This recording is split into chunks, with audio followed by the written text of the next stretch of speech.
Are these new laws, and will they be effective, is the big question. Joining us now, partnering with the big...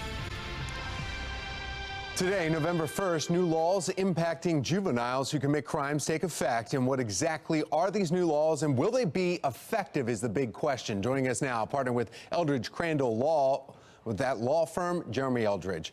Jeremy, thank you so much for joining us. Good morning. Thank you for having me. Big differences here when we start talking about juveniles who commit violent acts. It's really the ages between 10 and 13, and they can face some different consequences in court for some firearm offenses, aggravated animal cruelty. There's a whole lot of kind of caveats, though, within this. We have definitely reverted to the type of prosecution that we saw before the Justice Reinvestment Act before, right? Okay. What we see now is an expanded level of prosecution that is definitely going to have an impact on the community. With the rampant uptick in auto thefts, there had to be a way to deal with these 10 and 12-year-olds in order to get them into court and get them services, not necessarily detain them, but to get them services so that we can deal with it when they're 10 or 12 instead of dealing with it when they're 16 and 17. We had Baltimore City State's Attorney Ivan Bates says these laws will finally hold younger offenders accountable. Other district attorneys are saying it's a step in the right direction, but it's not enough. Well, everyone always wonders what is enough. And unfortunately, enough seems to be putting kids or putting adults in confinement. There has to be a level before that so that we don't get that far, so the pendulum doesn't swing too far the other way. Accountability means having people take responsibility in court, finding out why they committed the act, getting them services if they need it. That's the first step before confinement, and I think that's what Ivan Bates is searching to do before you look at confinement.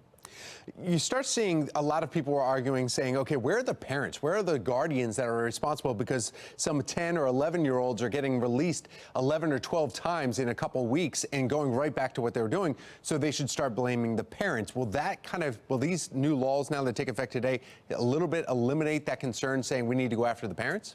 I think it's a concern, but I don't think it's a well-founded one. As somebody who is in court day in and day out, the parents oftentimes are not the issue. There's such an easy person to blame in this situation because, oh, well, if your kid's out doing this, where are you? A lot of these parents are working 2 to 3 jobs. They're at wit's end with their kid. They're the ones in court saying, why didn't you yank him up the last time that he violated probation? Or why didn't you hold on to him? Or why don't you have a GPS monitor on? The parents oftentimes are even more frustrated with the system for not providing them a higher level of service.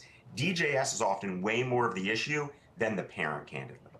Well, then let's talk about the judges. When you're standing in that court and you hear this, there's somebody that's making a decision whether they should go to a juvenile court and be released back to the parents or detained there and going into another program. So why can't we start looking back at the person that's making that decision right there on the bench?